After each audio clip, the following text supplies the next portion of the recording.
Hello everyone, welcome back to the channel. তো আজকে discussion হচ্ছে নীরবের নতুন সিনেমা শিরোনামের প্রথম পোস্টার নিয়ে।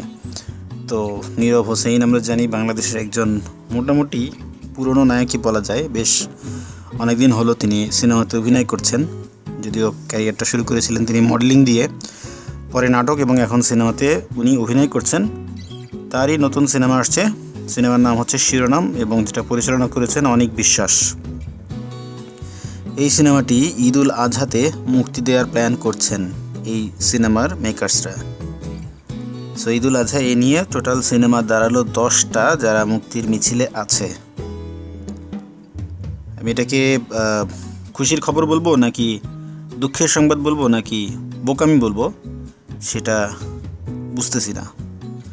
যে পোস্টারটা আমরা দেখলাম সেখানে নীরব কালো রঙের একটি জ্যাকেট পরিহিত, ভিতরে কালো গেঞ্জি, তার উপরে লম্বা চুলের নীরবকে আমরা দেখতে পাচ্ছি, যার মোচ আছে, দাড়িও আছে হালকা, চোখে কালো চশমা এবং তিনি সামনের দিকে তাকিয়ে আছেন।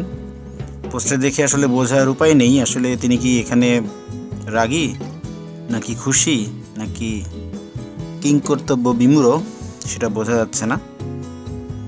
সিনেমার নাম দেখেও বোঝা যাচ্ছে না যে কী ধরনের সিনেমা এটা হতে যাচ্ছে।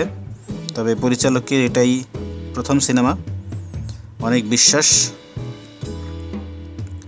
এই সিনেমাটি সিনেমাটোগ্রাফি করেছেন বাংলাদেশের সাইফুল শাহিন ও ভারতের ভেঙ্কটেশ গঙ্গাধারী। এই চলচ্চিত্রের মাধ্যমেই অনেকদিন পর প্লেব্যাকে ফিরেছেন সঙ্গীত শিল্পী আরেফিন রুমি। তো এখানে নীরবের হেয়ার স্টাইল দেখে শাকিব খানের প্রিয়তমার কথা মনে পড়ে যাচ্ছে। ওখানে শাকিবের এত বড় লম্বা চুল ছিল এবং কিছু কিছু দৃশ্যে আমরা দেখেছিলাম যে চুলগুলো ফুলে আছে সামনের দিকে। তো অনেকটা সেরকম স্টাইলেই হেয়ার কাট করেছেন নীরব এই সিনেমাতে। পোস্টার দেখে এর বাইরে এর বেশি কিছু বলা আসলে ডিফিকাল্ট, অন্য কোনো কিছু এই পোস্টারে নেই, শুধুমাত্র এই বিষয়গুলোই আছে। তো আপনি যদি পোস্টার দেখে থাকেন আপনার কেমন লেগেছে অবশ্যই আমাদেরকে জানাবেন।